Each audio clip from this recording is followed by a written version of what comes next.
our second panel, which will be focused on advancing local solutions for a lasting impact. If you did miss the first panel, it'll be available on our website by tomorrow. There will also be event summaries and podcasts created from these two panels, so look out for those in the upcoming 2 weeks. So thank you again to our speakers for being here, and to all of our partners at APC, JSI, and USAID, and also to all of the people at the Wilson Center who helped make this happen today. Please remember, those watching online, you can submit questions to @Wilson_MHI. And for those of you in the room, as I've mentioned, please do join us for the reception afterwards. We can continue our conversations there. So now I will turn things over to our moderator for our second panel, and that is Walter Proper. Walter is the Director of Field Support for APC at JSI.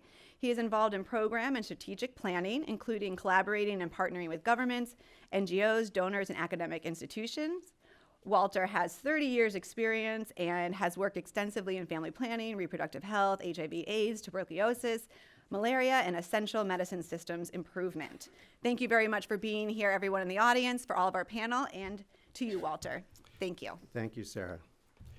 So we had some really excellent speakers in the previous panel talking about APC's work in family planning and capacity building. So for this panel, we will be continue discussing capacity building, but we'll be highlighting our work in a few of the other 51 funding streams that APC has. And we will have an NGO from Haiti talking about the work with APC, our APC Chief of Party from Liberia, working with the post-Ebola work, and an international grantee who will discuss the work in Laos, as well as our central-based APC representative. So we'll go ahead and start, and I will introduce Dr. Florence Jean-Louis, who is a Haitian citizen, and she has been working in Haiti development for more than 20 years now. She is currently working as the head of the Human Development Department in Francaise, and is the Chief of Party for their USAID-funded nutrition initiative. Yes, thank you. Thank you all for this sharing opportunity, and please be indulgent with my English. It's not my first language. So I began working in Mexico, and I came back home in Haiti 20 years ago. I chose to work in international organizations at the beginning. It was an obvious choice: better pay, better recognition. You get to travel the world. And I was very happy there until 2010 with the earthquake in Haiti. A couple of months later, I remember looking around and asking myself, how can all this support, all this solidarity stay in country and have a real impact in the long term? I came to the conclusion that local organizations should be key actors in the work for sustainable development, since they are the ones who stay, who strive, who sustain efforts with no termination date. That's when I decided to join Francaise and to support the development of their health program. So now Francaise is a foundation, part of a family of organizations that include Francaise Financial Services and Francaise USA. And we work in an integrated manner to offer a holistic approach to reducing poverty in Haiti. 70% of the population we serve live with less than $2 a day. Our community work is based on a network of 1,800 women solidarity groups, each of them led by a center chief who is the primary health and nutrition resource in their community. In 2015, we received a 3-year, $500,000 award from USAID to implement a sanitation program. It was our first USAID grant. So you know how it is. You get to write reports in English, strict procedures, intensive reporting requirement, and extra requests at any time. But we didn't want to lose this opportunity to move forward with our mission. And fortunately, we got help, a lot of help from the APC team. Because of our durability concern, we wanted to realize the project with the foundation staff, not with new, already professional USAID service staff. And it took a lot of training, coaching, consulting to get there.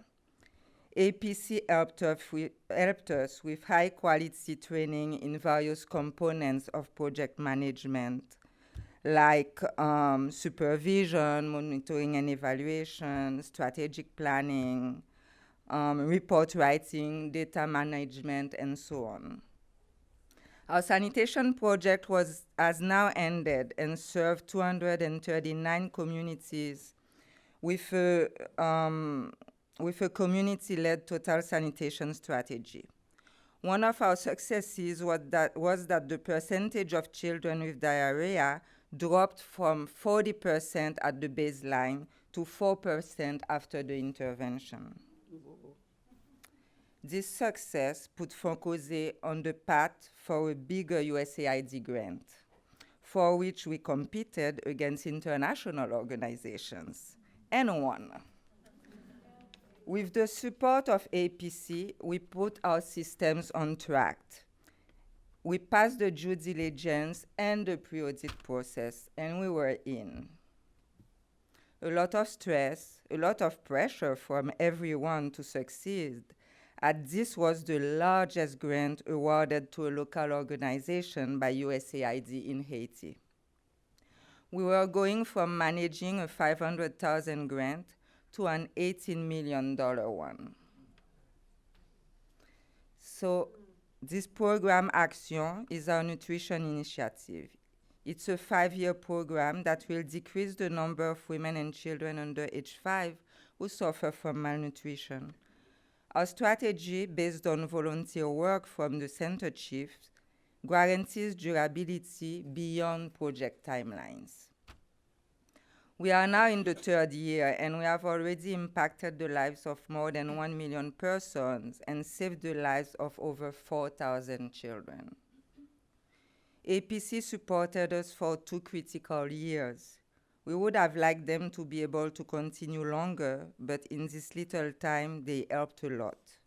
Thank you, APC, and thank you, USAID, for the funding. In Foncosé, we can now say proudly that we can manage a big grant as well as others, with the difference that we are not a project. We are a local organization. Our ongoing presence at the side of our clients and members ensures that each grant, each intervention builds on the previous and is put in a continuum leading to the positive development we need in Haiti. Thank you all.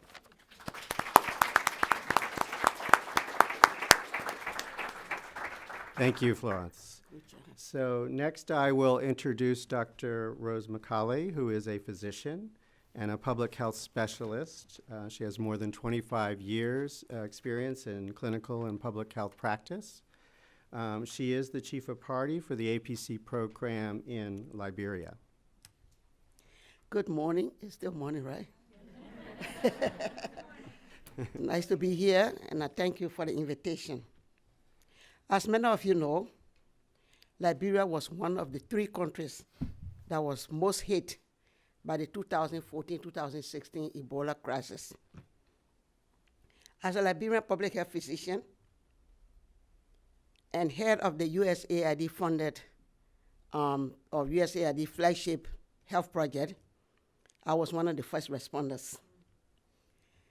We had to move very quickly. And I've worked in my own country. I experienced firsthand families wiped out, friends dying, colleagues lost. That was not it all. The crisis did not end with the last patient being discharged from the Ebola treatment unit. The post-Ebola period came with its own challenges and issues. At that point, APC received funding from USAID to address some of the issues, post-Ebola issues. And I was selected as chief of party. One of the key areas that APC addressed was the health of the survivors. We worked very closely with the Ministry of Health, and we addressed some of the key health problems that affected Ebola survivors. We looked at mental health and eye issues.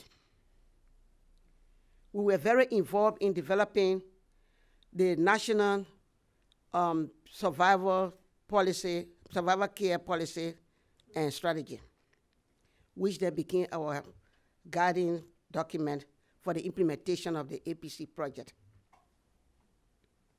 The focus of our work was on survivors, which included increasing access to specialty care. As part of addressing that issue, we had to look at the eye of the survivors, or the eyes of survivors. APC coordinated a fantastic team that provided care for Ebola survivor eyes. Before that, there was fear among surgeons and eye specialists to touch the eyes of Ebola survivors, not knowing whether there were still viruses in their eyes. So through this mechanism, APC was able to coordinate partners including the National Institute of Health, Emory University, Johns Hopkins University, and 4 or 5 others. The body of knowledge collected from this exercise has contributed significantly to the research data. As part of the capacity building, effort was also put into training local mental health clinicians. By this time, Liberia had only 1 psychiatrist for the 4.5 million or more people residing in Liberia. So you can imagine what that meant. Through the grant, we were able to train 60 what we call mental health clinicians working with one of the local training institutions. Also through our grant, we provided funding to 2 faith-based institutions that had been working alongside with the government, providing care for Ebola survivors. The 2 health institutions, the 2 faith-based institutions registered more than 22% of the total Ebola survivors registered in the country. We also work directly with the survivors themselves. We help them organize themselves into a network, not only for us to be able to reach them, but also for them to be organized in a way that they could cater for themselves or advocate for themselves.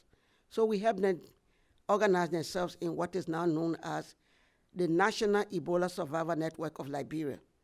This organization is now registered as a civil society organization in Liberia that can cater for itself and its members. So we build their capacity through technical assistance and through direct support. Before I take my seat, I'd like to give you a story that brought smile to the faces of many of us. Because after the Ebola, we're all like, no smile. At the beginning of our project, we were contacted by the ministry that there was a lady who had attempted suicide 3 times. This woman was a survivor. Prior to being infected, she was a student of the physician assistant school, mother of 5. She got infected. Her household got infected. She was admitted into the ETU, Ebola Treatment Unit. So was her mother, her husband, her mother-in-law, her siblings, and 4 of her 5 children. 3 weeks after being in coma, when she woke up, she could not open her mouth or could not close it to wherever beyond the level it was, could not eat. She got discharged, and nothing much could be done because we didn't have the specialists in Liberia. So at the beginning of our project, that became our first target. We first sent, she also had eye problems. We first sent her to Sierra Leone with the hope that we'll be able to help her in Sierra Leone. That didn't help. She came back after a long struggle. Every time we contacted a doctor in Ghana, they agree when I talk to them as a physician, oh yeah, send your patient, refer your patient. By the time I said she is a survivor, I never heard from the institution. But thank goodness we were able to get a physician. Through our persistence, we got a surgeon, a mandibular surgeon in Kumasi, who agreed to perform the surgery. We sent her, and after 5 weeks, patient A came back smiling, had her picture all on Facebook herself. So this is our success story, and I want to thank APC for giving us the opportunity to help put a smile on somebody's face after a terrible incident. Thank you very much.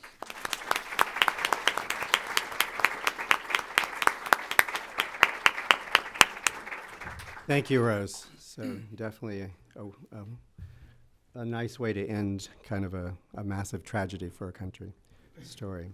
So next we have James McNeil, who, like Woodrow Wilson, has a PhD, but is only a vice president of World Education. Not yet president. He oversees World Education's portfolio in South and Southeast Asia, and he's worked there since the early 1990s, including in Laos, since the early 2000s, I think, in Laos. Capacity building of civil society organizations, government departments in this region, and has been a big central concern of his career. Thank you. I'm also a globalist like Wilson was. Proud to say. So thanks for the invitation. It's such an honor to be here with such accomplished professionals and such a great panel. And I'm honored to represent my colleagues in Laos and the team project.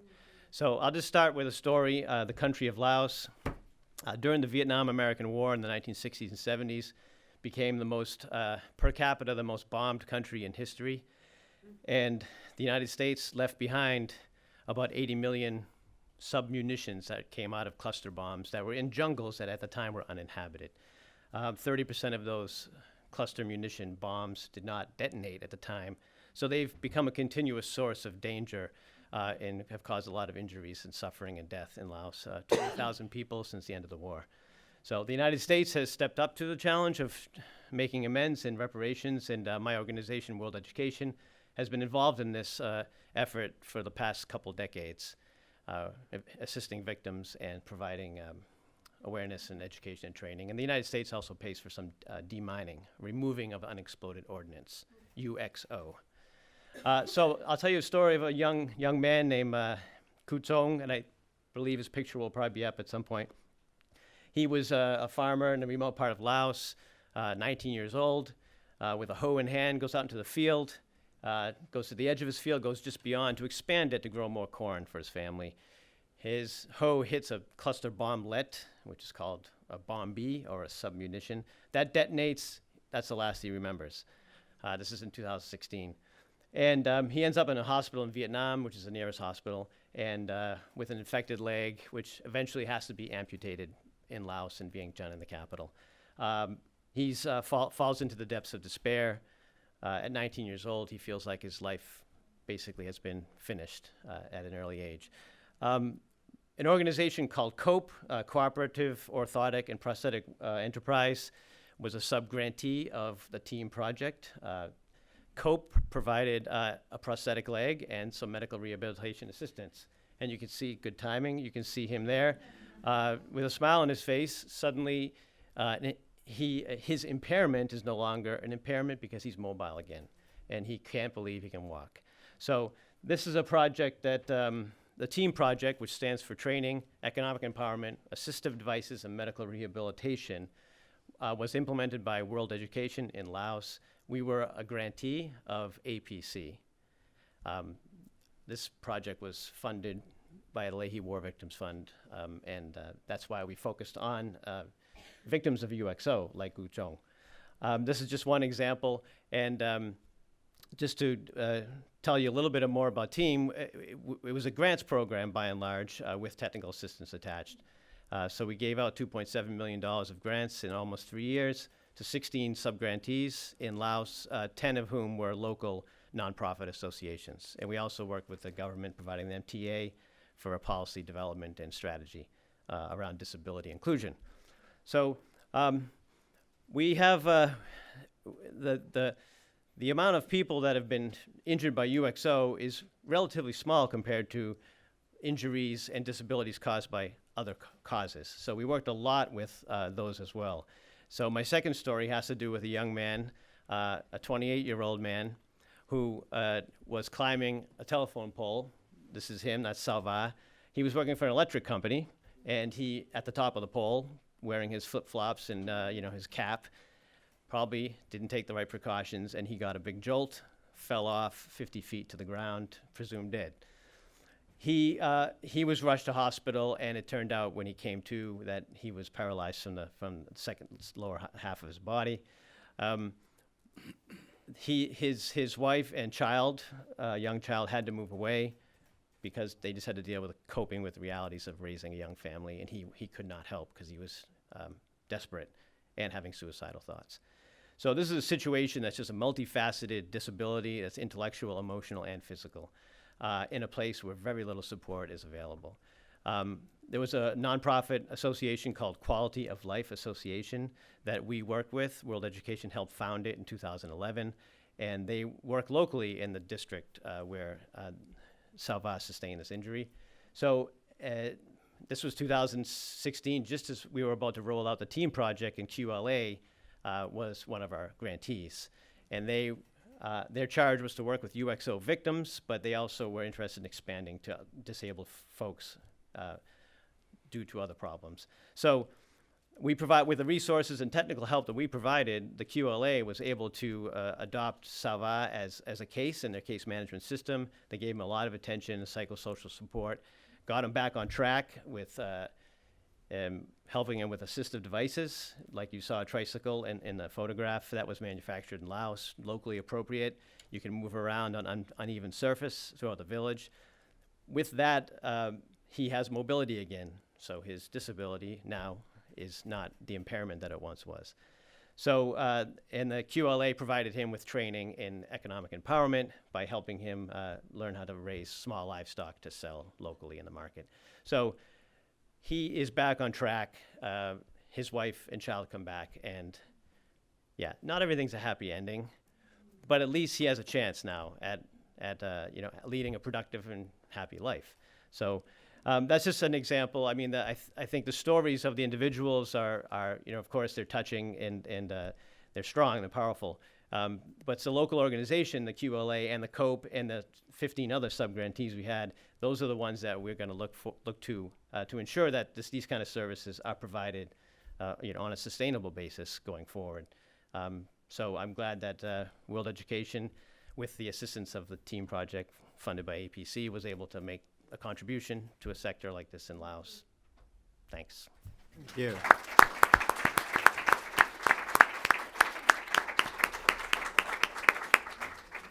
So thank you, James. Another compelling story. So we are now going to go to the panel discussion, as we did before. And I'll start by introducing my good colleague, Chamberlain Jallow, who also has a PhD. So we have 2 MDs, 2 PhDs, and a master's in international administration. So what can I do? Is there enough room on this panel? Yeah, I have time. I don't know, anyway. And I try to manage them, so you can just imagine. Chamberlain is the technical director with the Global Health Population Nutrition at FHI 360. He leads the field-supported activities for FHI on APC. He has more than 20 years' experience in domestic and international program design, development, implementation, and management. Thank you. So let's start with a question to you. So the APC programs provided capacity development services to numerous organizations across the globe, and you'll hear more about them today, in varying sectors, stages of development, from very nascent organizations to other international NGOs. So what are some of the core components of the APC capacity development approach? Thank you, Walter. And hello, everyone. As you know, our focus is on empowering the organizations and institutions that we partner with under APC. While the technical assistance that we provided to them varied, we used a tailored assessment tool to identify areas of high need and low capacity for many of those partners. And those assessments were based on the context of the organizations, their capacity, and the scope of work that they have. And at the end of that assessment, we came up with an action plan. Those action plans were then carried out over the life of the project. In many instances, we help the human resources of those organizations to identify local experts to work with them to help build their capacity. Depending on the budget, if it's not enough, if it's inadequate, then we would get a consultant so that they can conserve resources. But we were also able to leverage in areas where JSI had country offices or FHI had country offices to link those organizations to the resources that we had in those locations in order to not only stretch their dollar, but also to stretch the support that they received across the board. The other thing that we did was that we provided technical support around financial controls, around monitoring and evaluation, strategic information. In some instances, we helped them develop DUNS number that allows them to be able to apply for USG funding. But the main goal, as you know, is to make sure that the organizational systems of those partners are strengthened, to make sure that the technical assistance that we eventually provided functioned very well. Thank you, thank you. And we'll be hearing a lot more, I think, from people's experience again about helping developing these organizations and trying to build the capacity. And as Ellen Starbird said earlier, the whole question of how to work with local organizations, which came up in the family planning panel, we'll be reiterating again, which is a big part of our work. Okay, my next question is to Florence. Could you talk about a little bit more about your experience as a local organization working in a consortium with international organizations, because they actually sub-granted to some international organizations? Yes, thank you, Walter. It's very special as a local organization and the prime in a consortium with international organizations. Just to tell you a little story, when we applied for this last grant, we didn't want to go as a prime. So we contacted an international one that was applying and told them, well, we would really like to partner with you and do this part. And they said, no, we already have all our things. We are okay, we don't need you. Okay. That's ancien. We really wanted this opportunity, especially for the community work that Focose does with our center chiefs. So we said, let's go alone, let's say, and then maybe they'll see us and maybe pair us with the ones who win. And well, we won, and we have as a prime, and we really are working with 2 international organizations, one academic from the States, and the other is from Holland. Mm-hmm. Okay, Holland.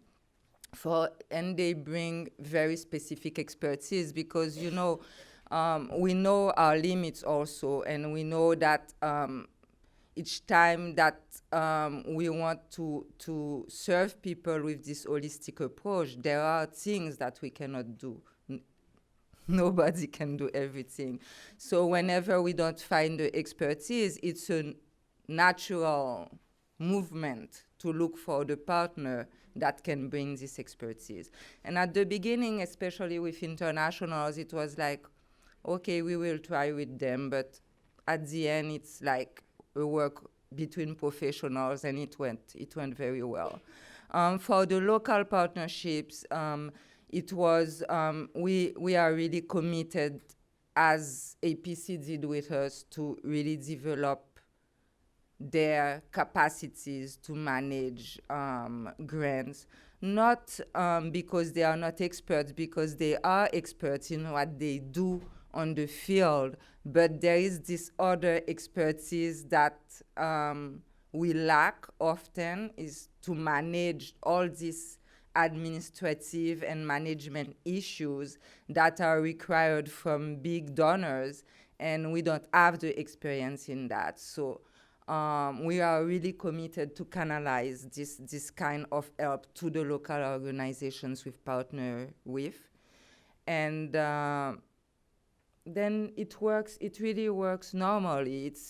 The idea is really to have a complete approach, and that you cannot be alone doing everything. So partnerships are a natural thing. Thank you. Thanks. So again, very interesting from the point of view of a local organization. I think many of us have experience as the international subbing to local. So here's the opposite of that and how that worked. My next question is to Rose. Can you talk about how you use the local and private sector religious organizations to respond to the needs of the Ebola survivors? Yeah, during the early days of the outbreak, there was already mistrust to the health sector. And so we had to immediately identify where could we go to get people to respond. And so we brought together the religious organizations, the Muslims and the Christians together in one room and said, look, this thing is far beyond the health sector, and we all need to do something about it. And so with that, we gave them the right messages, because that was also an issue. With the mistrust, there were a lot of missed messages. There were a lot of, theories that where somebody has thrown this to us and we are not responsible. So with the right messages, we directed them into how they could get the right messages. And the religious organizations were very supportive. So they then became part of the team to go out and do the contact tracing, because that was the issue. One person is infected, that person can infect 100 other persons. And so you have to trace each of those people, make sure you quarantine them. So the individual organizations were very helpful. Beyond that, even with the survival care, as I mentioned earlier, that we contacted 2 religious faith-based hospitals to provide comprehensive care. One of these hospitals was actually the first, provided the first space for Ebola Survivor Training Institute when we started. That's ELW Hospital, those of you who have been in Liberia. So they continue to support the survivors, but their funding had dried out by the time APC came along. So we gave them a soft grant, and they then continue to provide comprehensive care for Ebola survivors. So it was a teamwork. Okay, thank you. Again, very interesting about, it's beyond the health sector, the work, which is we've heard again from the earlier panel, so much of the work for this certainly beyond the health sector, and then the key issue of messaging itself on how to get the messages out. So CAM people, there's work there. To James, could you talk now about World Ed's experience in terms of oversight of different type of grantees, because you had international other grantees as well as local, and sort of World Ed's experience in overseeing that? Yes, sure. Yeah, we had 15 grantees, and 10 of those were local nonprofit associations. Those only have existed in Laos since 2009. Prior to that, it was only government-organized NGOs and mass organizations of the Communist Party. So with that opening up of the NPAs, that provided a great opportunity for us to work with these new organizations. A lot of the NPAs were just operating on a charity model, where they just spontaneously assembled and were able to raise funds and provide directly, just basically channel those resources to people in need. So that was one group of sub-grantees. There was also a group that were more professional NPAs also that were local that did have a sort of presence in the capital and had more systems in place. So I guess you can call those national NGOs in a sense. So there were two types of local ones. And then we worked with international grantees as well, because sometimes you need specific expertise that you can't find in the local NGOs. And so one good example is Humanity and Inclusion. Anybody here? HI? Handicap International previously. Anyway, we work with them in several countries, but in this case, they were seated inside the government and already in the Ministry of Health and the Ministry of Social Welfare, working to build a capacity and help get the government to help them develop their policies for disability inclusion. So it made a lot of sense to take part of the APC money and provide a grant to them. We didn't build capacity of the other INGOs necessarily, but some of them don't have a lot of experience with USAID too, especially the European-based ones. And we got after them for some things like not doing their timesheets correctly. We'd have to go off record for me to tell you more about that. But anyway, working with the local ones was very rewarding as well. And in some cases, some of the INGOs were able to, with us partnering, were able to help a few of the local charities become more professional organizations, I suppose. I don't mean to denigrate them, but I think you understand what I mean by just have more systematized in their delivery, basically. Yeah. Okay. Yeah. Again, sort of, and I think Ellen talked about it as well. Is this? It's not just the technical part. I think there are probably a lot of organizations doing great technical work, but it's also the other part that goes with it. So they can respond to donors, respond to aid, and do all the other things that some of us spend a lot of our time on. Question now to all the panelists, so we've all talked about building of capacity of organizations, developing health systems. Could you talk about how you saw the empowerment or the improvement at the community level? So we've talked not about the organization, but actually below the organization, right at the community level. I don't know who would like to go first. Let me Chamberlain? start. At the community level, and I can give a specific example about some of the work that we did in a country like Cameroon, where we worked with a local organization that was partnering with facility-based organizations, where they developed something it's called dialogue structures, but they already existed within the organization, within the communities. Dialogue structures are a group of elected community members who help manage the affairs of the facilities. And for many years before we came, the committee members have been moribund. They haven't been doing very much. And so with our partnership with the local organization, we were able to resuscitate the dialogue structures and help establish election systems, specific tenure, scopes of work that then allowed them to better understand what was going on within the facilities and to be able to take those and go back to the district and provincial government and ask for specific budget that can be accounted for in improvements in the facility. And when they came back, then they reported all of those back to the facilities and helped with the support of the community to move the work within the facilities forward.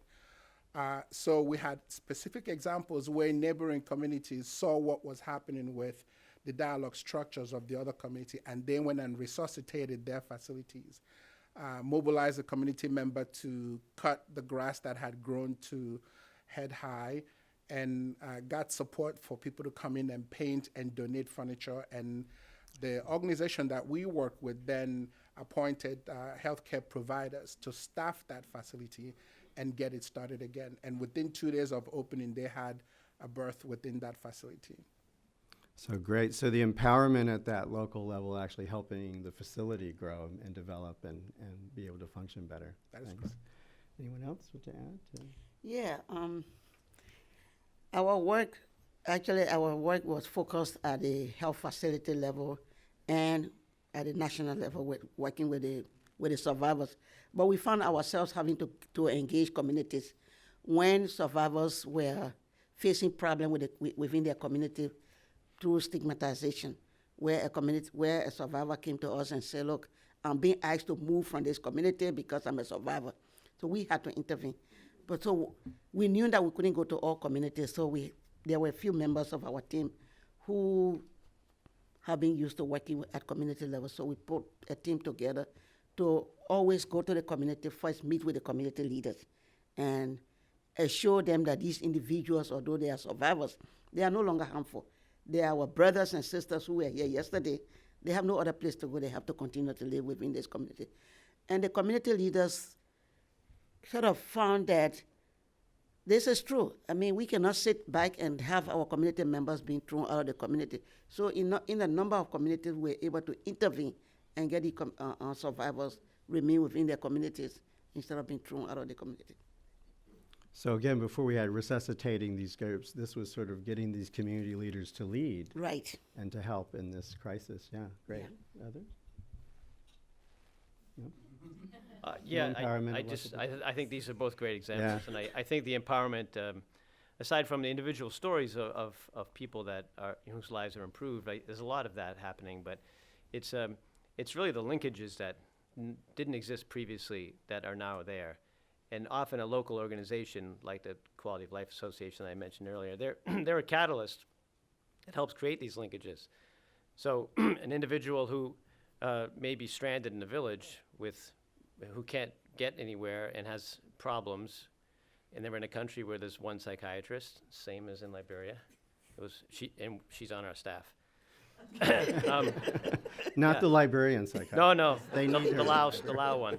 So oftentimes people are in isolation dealing with something that can be helped, and I think the empowerment occurs when they find out that there's actually when someone comes and asks them how they're doing and what can we do to help you, and I think that's really where it starts happening. And then there are referrals get made to systems that do exist, but those referrals weren't made previously because there was nobody catalyzing it. There was nobody driving into the village on a motorcycle with a pack with stuff in it and a tablet and making contacts. That didn't happen before. So it's pretty simple in many ways, but I think it's profound.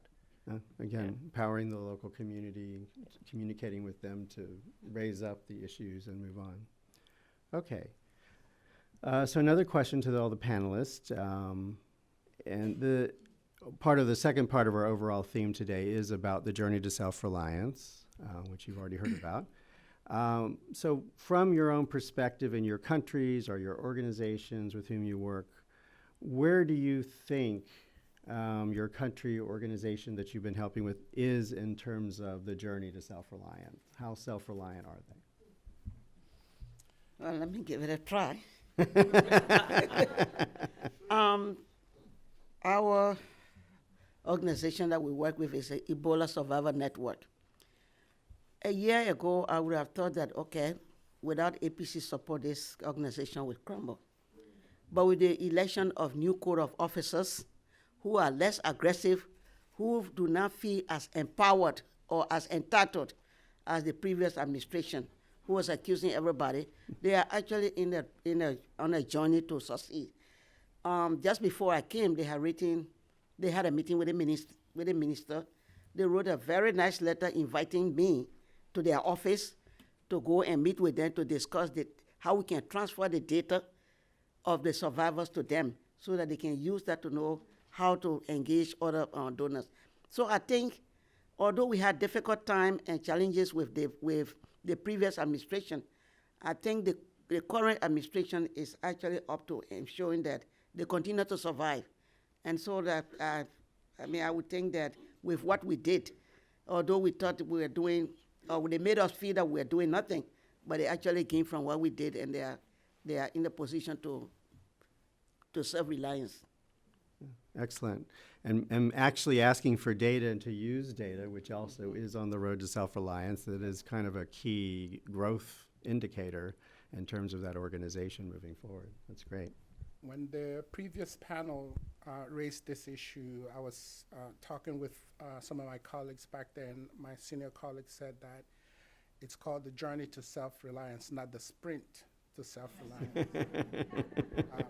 So a lot of the organizations that, I say that to say that it is a journey and it will take some time to get there. For some organizations that we've worked with, it might take several months, and for others it might take years, and for others maybe even longer than that. But all of the organizations that we've worked with under APC, I think the core thing to understand is that we've moved them along the continuum.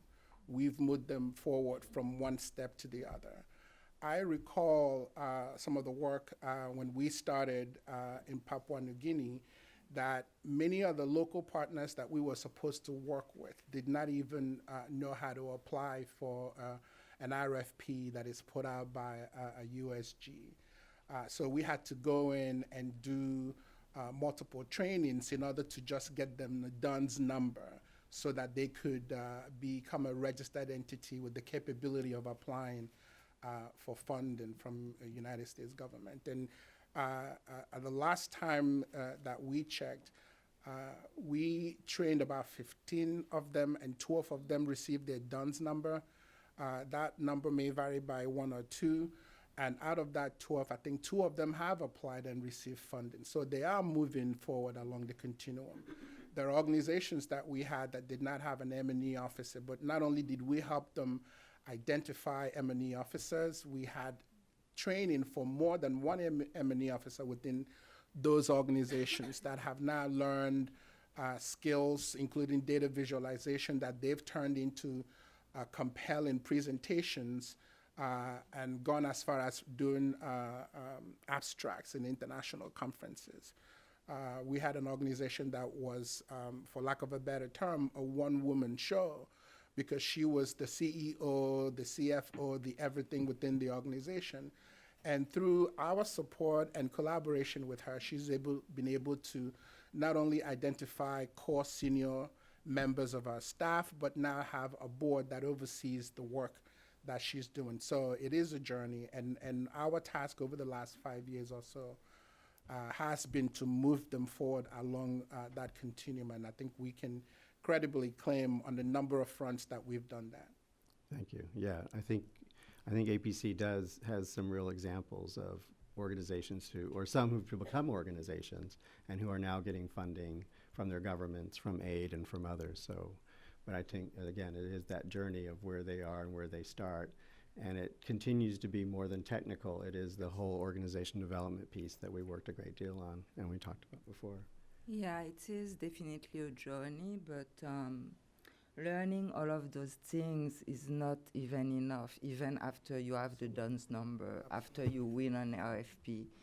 Because we've seen, well, I know that a lot of countries in Africa, but Haiti also is really an example of countries where you have the emergence of local organizations that get a big grant and that die after. Why? Because, you know, this self-reliance, this sustainability, this durability principle, value idea is not at the heart of all the things that they have to go through and analyze. To give you an example, when we won this last award, our AOR told us, well, you can take this person to be your COP. They come from this other USAID grant that just closed. And then for your M&E, you can take this other one and this other one. So that's why when I presented, I talked about USAID savvy people, because even if they are local, we kind of bring these people in an organization that already exists. Of course, they have other skills, salary skills, and other everything. And after 3 years or 5 years of the project, the institution dies because the people who were there already are frustrated because these other people came and have a higher salary and et cetera, And the people in the organization, they didn't learn anything because these same people, they are moving to the next USAID grant project in the next organization. So the idea to have this always in mind in our path to self-reliance is that, well, we are a local organization and we don't want to work as a project. So yes, let's call APC. APC, please train our staff to do that. They will continue with the politics of our organizations, and we will always find a way to merge USAID standards to our organization standards and not have like a double standard in one organization, because this is not the way to self-reliance for a local organization. So, yeah, it is. Thank you, Florence. Yeah. Yes. Yeah, no, that was great. Thank you. Cathartic. Cathartic. So hard to follow with something that's more profound, but just to say that the Quality of Life Association that helped Salva with the wheelchair, we helped set them up in 2011, and it was one of our employees, and he was a fellow who lost his hand picking up a bomb, and he was a victim. He worked for us for a few years, and then he had the energy and the vim to go for it and set up his own organization. So we applied to the McKnight Foundation, and they gave us a grant just for this very purpose, to establish a local nonprofit association to deliver these services in the future. So, and we've helped them for several years, sometimes on a shoestring, but sometimes with the team money, we ramped it up. They still get funding from the McKnight Foundation directly. So I'm glad we were able to make that happen, and not, of course, not try to like outcompete them to get that McKnight Foundation money for ourselves, because that's not the point. Mm-hmm. So I think you just have to be very deliberate about what your mission is as an organization, and for us it was pretty clear in this case. Yeah. So. Excellent point. Yeah. Excellent. Okay, well, we've done really well, but I'm going to go ahead and bring a question back that we kind of cut just for time, but I'm going to bring it back, and we've kind of highlighted already, Chamberlain, you did. But maybe all of you can talk about in terms of the use of data, because I think we ended with like even an organization asking for data, and how I know in our capacity building work, we've done a lot with organizations on how to do that. So maybe people can talk about how either organizations you helped or your own organization uses data, does data visualization, to use the the buzzwords and stuff. But how has that happened, and how have you gone about using it to get your policies, to get your work done? Yeah. Okay. Well, so when we started, I guess there were probably 3 or more databases of the number of survivors in Liberia. There was the CDC Atlanta database, there was the Ministry of Health database, there was a WHO database, and database. So it was difficult to pin down the exact number, but when you look at the Ministry of Health database, it never changed. It started up at 1558 and never changed up to today. It's still 1558, whether some died or others were discovered. But also what was wrong with the number of databases, it was that the ministry looked at a definition that a survivor is only an individual who had been to an Ebola treatment unit and was discharged. But we also, those of us who were on the ground, knew that there were a number of people. We didn't have the Ebola treatment units until the peak was about turning down. So going up the peak, we didn't have the units. So looking at that, we knew that there were people who survived. There were people who refused to go to the treatment units. They may have died, but there were contacts who could be considered survivors. So we thought that maybe we needed to do a mapping. And so in the end, we did an Ebola survivor mapping. We got a number pretty in between the CDC and the Ministry of Health, but we think closer to CDC. So the only thing that we were unable to do, there were people who came and described their situation, which could have meant that they are Ebola survivors, but we cannot give them the authority to say you are a survivor because we couldn't do the blood test. So as we speak, another organization is doing blood tests for those who said they were survivors and or contacts and who may eventually be identified. So with that mapping, the survivor network wanted to have ID cards for their members. So we developed an ID card that had all of the data on the name, the face, the age, the district in which the individual lives, the health facility that the individual goes to first when they feel sick, so that referral was made easy. So that is the data that they are using. But that data also helped us to target the areas of the country where we needed to support Ebola survivors. And if somebody came up and said there is a survivor here who needs to be referred, we knew that in that community we had survivors and we could easily refer them. So we used data. Great, yeah. Yep. I think under APC, we had an early recognition of the fact that for strong program management, you need to build the capacities of the partners to be able to collect, analyze, monitor, and report and use the data that they have.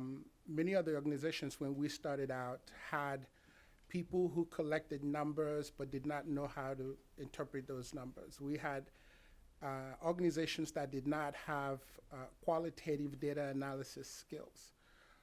Many of them did all of the activist things, like going to meet stakeholders and police commissioners and local chiefs and have meetings with them to complain about what happened to the communities that they care about, the vulnerable population that they work with. And after that, nothing happened. So part of what we did under APC is to teach them the processes of not only collecting that data, but using that data in a compelling way to tell stories back to the community, back to the stakeholders, and to use those stories to hold those stakeholders accountable for what happens in their community and what happens to the population that they serve. We had instances where one of those organizations was able to tell that story and request a meeting with a health subcommittee of a national legislation. And they were granted that opportunity. And they made their presentation. And some of the policies around who could get the national social security changed so that the path to getting those social security numbers, they call them Omang, for people who had not done it at birth, became easier, so that the penalty of not registering earlier which was a barrier for many of them, were removed. So that is a sort of a short example of not only teaching people how to use data, but how to take that data and enact change within the communities that they are working in. Yeah, great. Yeah. Yeah, this is definitely a challenge for local institutions, because we always hesitate to invest so much in just data, while there is so much to do, children who are dying, mothers who are dying, etc., etc. But we were fortunate enough to have this kind of brainstorming and prise de conscience, how do you say that? And Consensus? To getting, yeah.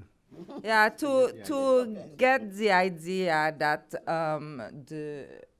that it was very important, even for the durability of the survival of our same institution, to collect the data, to tell what we were doing, to share what we were doing with others.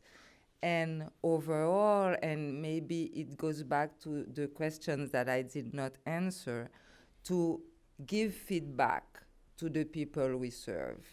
And we find out that when we are able to give this feedback and to tell them, look at the results of your work, of the work you are doing.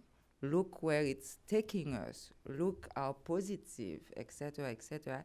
This really empowers communities. This really empowers the all our network of volunteers, because, well, in Fonkoze, we have done community work for more than 20 years with microcredit, literacy, etc. But giving back, sharing the results of all this work that they are participating in is really a key for empowerment and for the will to continue as a development agent in their community. So excellent. It's not only data going up, but data coming down for the people who, what's happening with them. So excellent. James, you want to add, or we're okay? Sure. Just to say our local partner, the QLA that I've talked about quite a bit, we helped them set up a database several years ago before the team project started, because we were dealing with victims of unexploded ordnance, and they're spread all over the map, literally, few and far between, really. And you have to have a database of each individual case that occurs in order to set up a case management system. And they've done a really good job in doing that. And now they're working with different types of disabilities. They'll have a lot more data to manage. But you can't do case management without a database.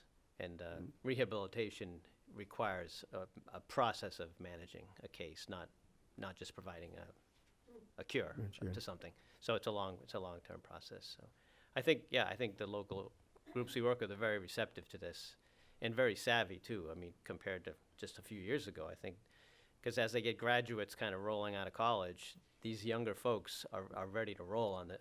They can handle technology much more than the old guard, like me. The old guard. So. I have teenagers. So now we will ask questions of the old guard, the new guard, whoever wants to have a question to the panelist. Carolyn Hart. Elmer Fudd. Carolyn Hart with JSI. These were such fantastic vignettes, well, deeper than vignettes, but such fantastic examples of the power of working with local organizations. I wonder if APC has been asked by USAID to bring together or to sort of sift through these varieties of experiences across countries, across organizational types and sectors, and sort of distill what the lessons are for the most effective ways to work with and strengthen local organizations. And if not, then I guess Chamberlain or Walter, you have to do it on the fly in 2 minutes. You want to proceed? I'll back you up. Yes. We have been asked in a subsection of the work that we've done under APC to make exactly such distillation. And we have, to a considerable extent, in the countries where we provided policy advocacy work, to identify some of the things that have been effective and some of the things that remain challenges, not only in terms of how the awards were made, but also in terms of how the technical support that we provided were received. And I will proceed to give an illustrative example of one thorny issue, so I have to put on my diplomatic hat here and say that in places where APC was not the direct awardee, the direct grants giver, we had to sort of carefully navigate the relationship and how we built that relationship with the local partner, because they viewed us with some sense of suspicion. And it took USG to sort of broker that relationship and let them know that we mean no harm. So we then come in and sort of build on that and build the trust and build the relationship and show them what we can offer in terms of technical support and expertise. And then some of that then took. In particular area where, in countries where there are consortium partners, more than one partner, with one organization being a lead, we not only have to navigate the relationship with the lead partner, but we have to also navigate the relationship with the other partners and get them to work together and see each other as partners and not as adversaries, so that way they can sort of magnify their geographies and the catchment area and push forward with the advocacy that they all have in common so that they can see themselves as allies fighting for the same cause. And just to follow up, some of our learnings, one of the initiatives we had was the Local Capacity Initiative, which worked with vulnerable populations. I think we were in 22 countries. So there is a final report on that, which addresses some of our learnings in this area. And those, we'll also have it in the final report for APC. And I know that we have a request right now to maybe do a capacity building brown bag or something, but we'll see. And we probably want it more as a dialogue because everyone's in it. This is sort of where we're going. I think the stories we heard today is sort of the whole discussion from a local organization who now is subcontracting to international organizations who sub-grant to you know, and have lots of others and dealing with that. So I think it is on the table now and how to make it work. And I think there's some successes here. We have had our challenges, and we know those challenges, but we've also had a lot of successes on APC. Okay, another question? Yes, Dree. Hi, Audrey Sullivan with JSI. Thank you to the panel for sharing their experiences and insights, which I'm still digesting. Obviously, APC is providing all of us with a really great laboratory of very interesting experiences in this area, which is very topical and of great interest to all of us. But one of the questions that I have is, what can the government do in your countries to foster this environment for your journey to greater self-reliance? So we have two people. My government, I don't know. Well, let me make sure I can go back.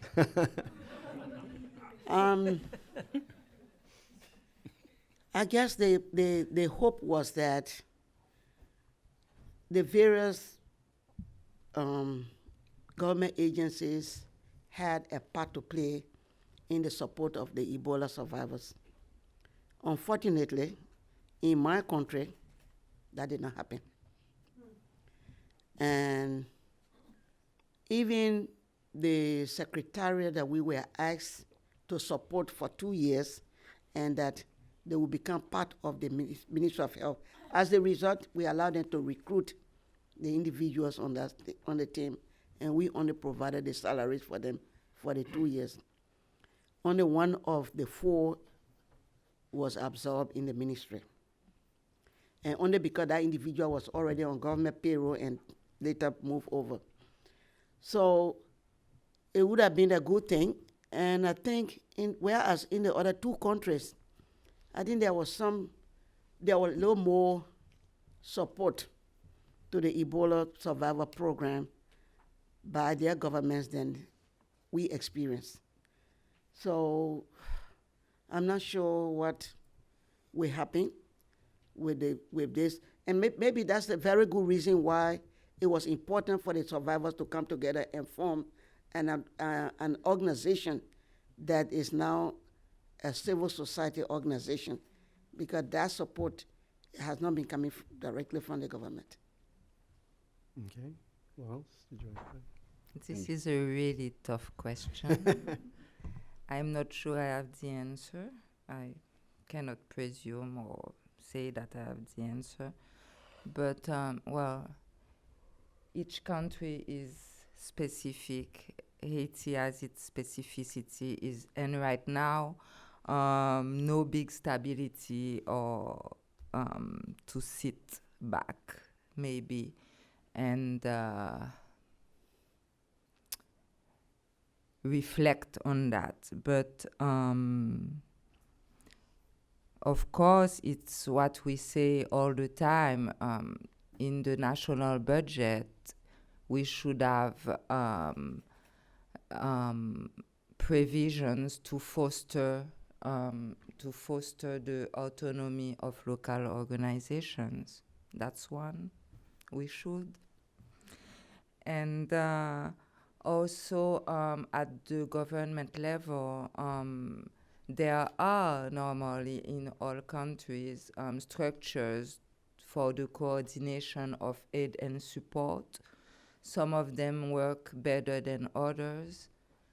But if we have really a national development plan and we position the local organizations in this plan, maybe that would also be a piece of the answer. But of course, for that, we need a political will and a political and economic stability. And it's not always the case in a lot of countries that are getting the support of the USG. I would just say that APC, one of our tracks of the funding is called social contracting, and that just basically means organizations actually bidding and locally and getting money from their own governments to support their work. So there is some hope. I think it's still its early stage. Guyana just surprised us for the first time and actually came out with the RFP. We thought they were probably another year and a half away, but they did it. And it is in support of vulnerable populations. And fortunately, the organizations that APC worked with and through the local capacity initiative all bid. And so they are in a position to bid, and they're bidding on the social contract. It's not a lot of money right now, but it is a baby step. Kazakhstan, where we also have been doing a lot of work, was moving forward, but the government changed, and with it, the new person doesn't care about this. There is pressure in a sense, from Global Fund and USAID, who would like to have this happen and is pushing for it and support of it. So I think that that's one of the ways that it is kind of coming for countries to actually, and understand, again, it's that dialogue. Ministries of health can't do everything.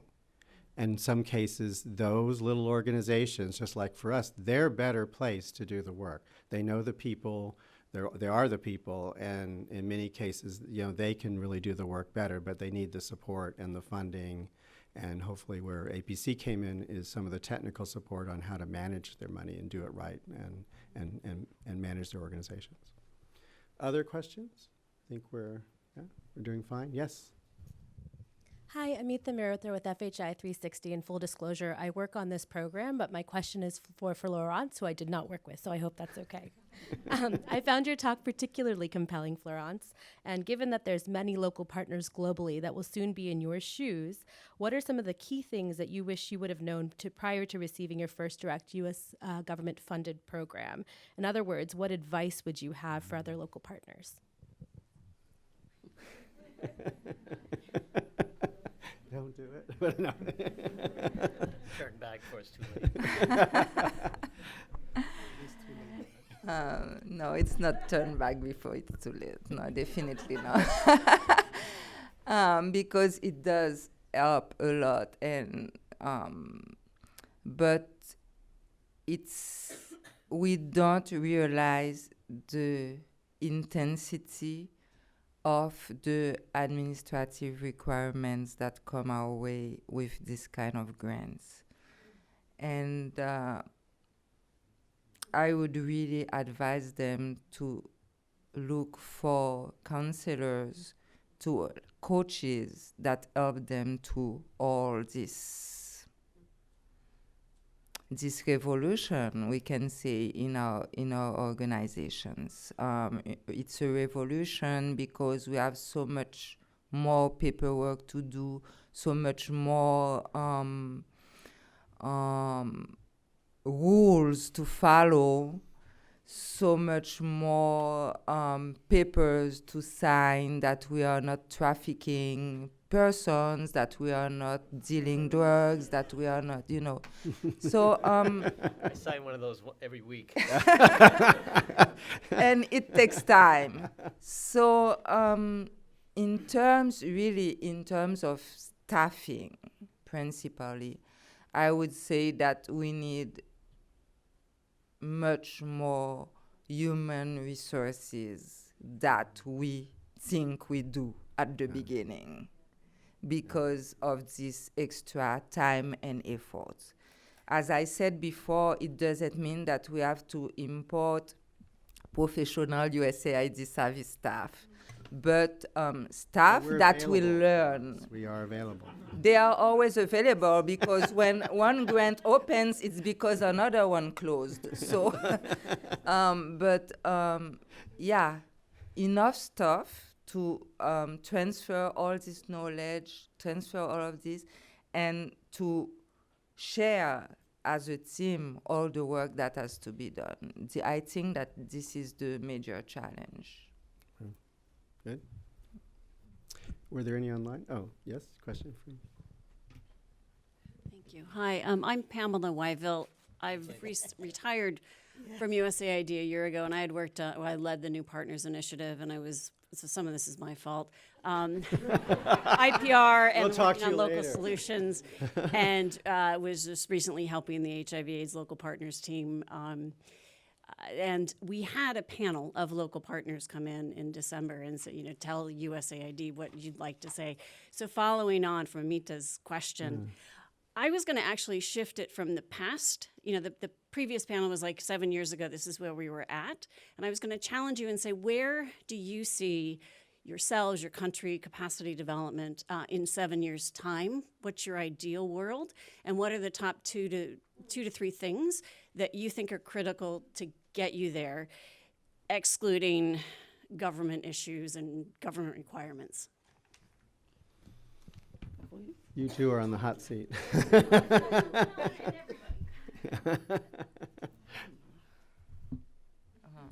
Well, 7 years I will be retired. yeah, that's true. I definitely will. Yeah. But I think there are several things that we have to look at, particularly those of us who have been out and back into our own country working. And there are a lot of challenges. You are expected to do business as usual, and because you don't do that way, you have a kind of tag. So it's working with, I think, the younger colleagues, making sure that they understand that there are certain rules that you must follow, and only by following those rules that donors will trust and invest their money into your country.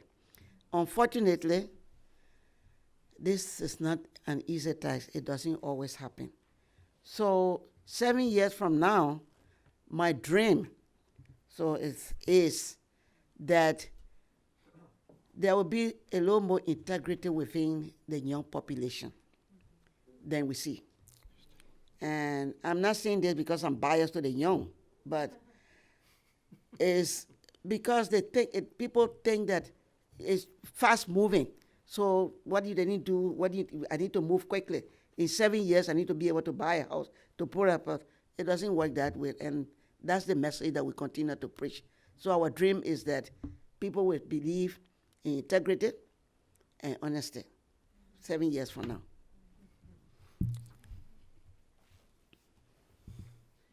7 years? As I said before, I really believe that development of countries has to go through the local institutions, and I really advocate for that. I advocate for the staff, the professional, the experts of the local organizations to develop capacities, competencies to take over big grants, but in a national kind of development setting. And I also advocate for national professionals to begin to look at their local organization, to go back there in order to help and support. This is a more difficult one, of course.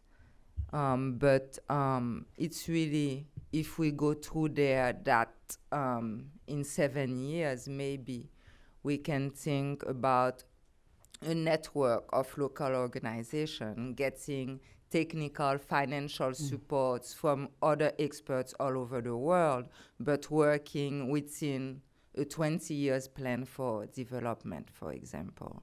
That would be really the ideal picture. I hope that it will realize someday. Do you gentlemen want to add anything? I think that the current plan to make some of the local partners become primary funds recipients from the USG, in my personal view, it's aggressive. And that a lot of the local partners that we've worked with are not anywhere near being capable of managing those resources 2-3 years from now. I think that what has to happen is not only an extension of the time, but a concerted effort to sort of build redundant capacities across all of the work elements within those organizations, because what we see now is some bright young person who knows how to do M&E take the skills that we've developed with her or him and move from a local organization to an INGO, for example, and once they get comfortable working with those INGOs, they then establish their own consulting company or something like that. Or they go to another country. Or they go to another country, and the brain drain continues. Yeah. And then some other person comes in and fills his or her shoes, and the whole retraining starts all over again. I also think that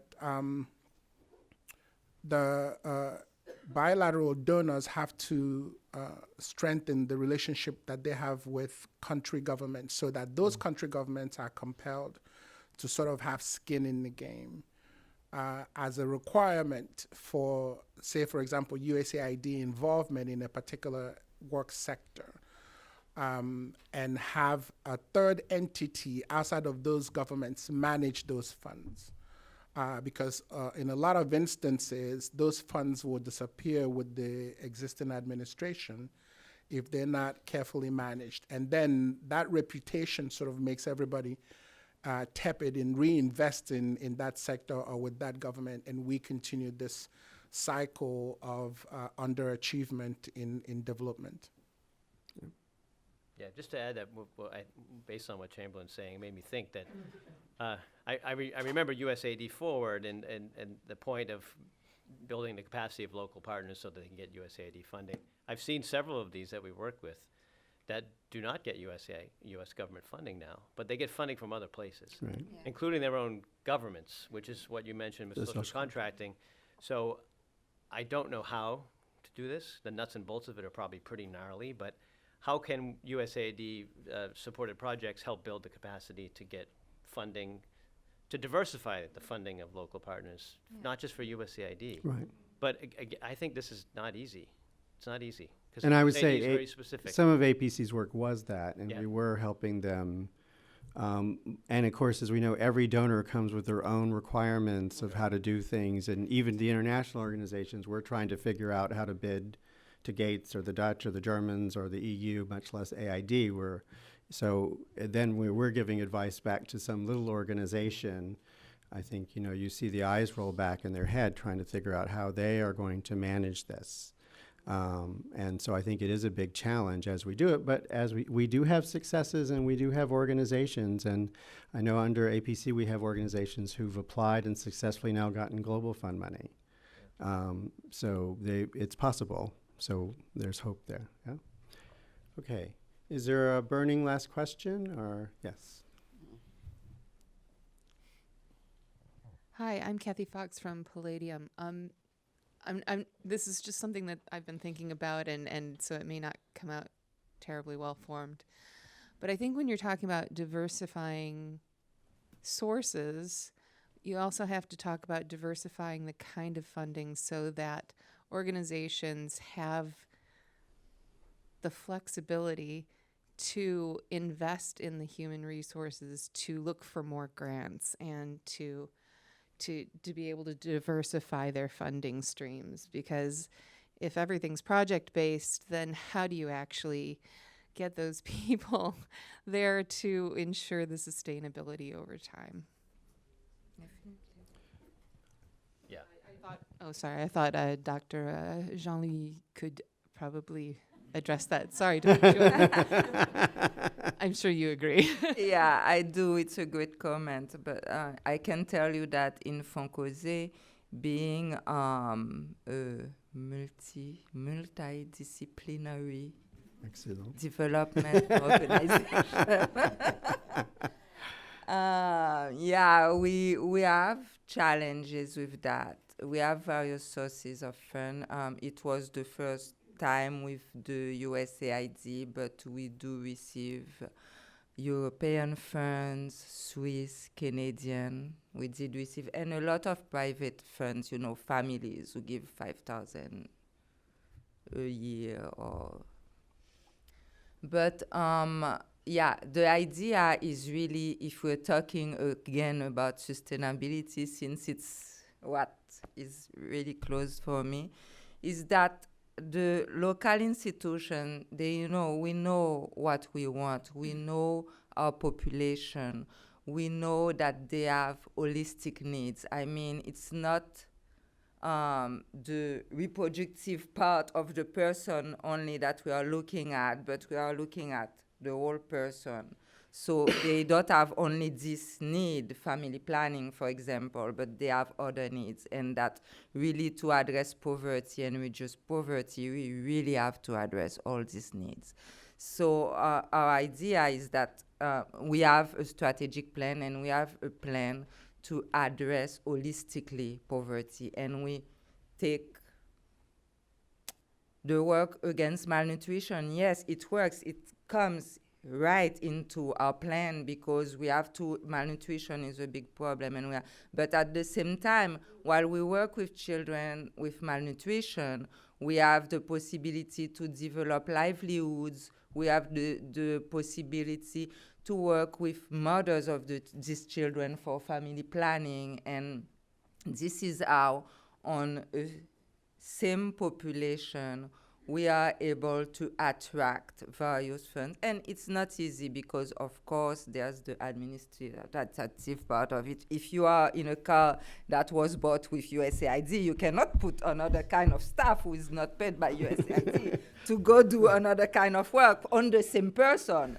But we jungle with this. And it's really a question of having the path and the plan well established, and knowing whatever you do, where does it, comment ça tombe dans le plan, where it is placed in this plan, and also having the will and the courage sometimes to say, I'm not doing that. I'm not receiving this money because this is not part of what I do, or that this will bring harm to my final objective. Yeah.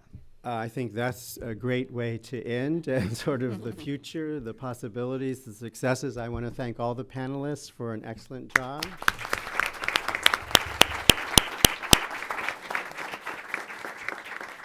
And then for the closing, I invite Dr. Melissa Friedman, MD, does not have a PhD like Wilson, but has an MD, is our esteemed AOR, and is the senior advisor in the Office of Population and Reproductive Health. We just stay here. We can. Yeah.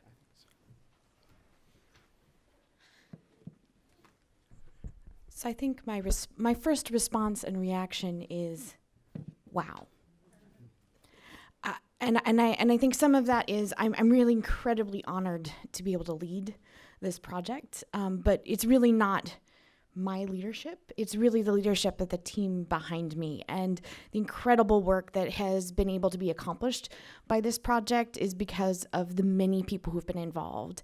And I think really what we presented today was really just a microcosm of the expanse and breadth of this project. We didn't even get to talk about what's being done in Iraq, what's being done in Botswana. There are many layers of what has been done. And I think what has really been reinforced to me throughout today is that the themes, the threads that have woven through are themes of accountability, capacity? How do we move people along a journey, recognizing that it's a journey, that sometimes there's pieces of that journey where we do have to sprint to respond to those Ebola crises. There are times when we have to take it slower and make sure that we are building capacity along the way, and that we are really building into their that self-reliance, and recognizing that self-reliance is at many different levels. It's at the level of the beneficiary, making sure that those beneficiaries are really able to advocate for what they really desire and can accomplish their dreams, but it's also layering it up through the communities and giving communities those voices to advocate for the services that they want. And even to building those communities into local organizations who can really serve those needs because they know the communities best. And how does that funnel up and layer up through the policies of various countries and programs? And I think what we really saw today was the complexity of that and the breadth of that. And there's a piece of it that I said, a project like APC, we do so many things across so many different areas. And that's really a testament to how much of this project has been community-led. I think you wouldn't see this many layers if it was fully a directive from USAID that we must do X, Y, and Z. There has been a building of partnerships across the breadth of this project that has built the capacity, has built the commitment of countries that at various layers is moving people along that journey to self-reliance. And that's really what USAID is about, and that's what I'm personally about. Some of my background today, I felt like as I was listening to everyone, was feeding into the reason why I get so passionate about this project is that before USAID, I actually responded to the earthquake in Haiti and worked with faith-based organizations on the ground and saw how those local organizations were key and crucial to the response, but also to that long-term building the community on the ground. They knew the people, they knew what was going on, and were that interface between the organizations. I worked with a landmine survivors network back in the day, and to hear work that's going on in Laos that's still continuing that work is amazing. And so I want to end by just thanking all the many people who made this project possible.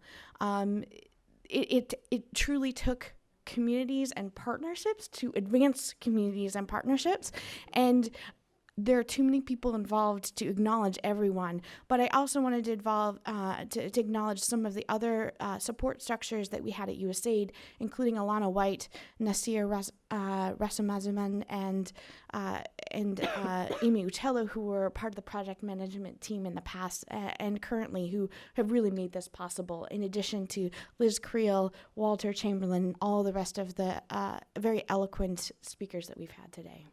So thank you.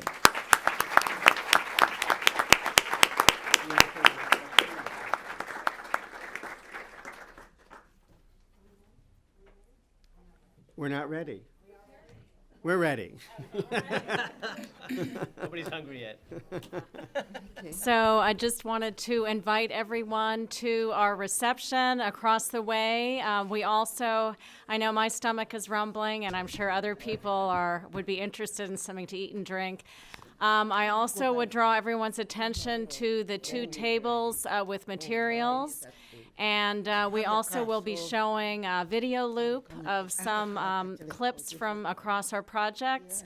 And also take a look, please, at our several very wonderful enlarged images also from communities across our projects. So thanks very much. Thanks, everyone, for coming.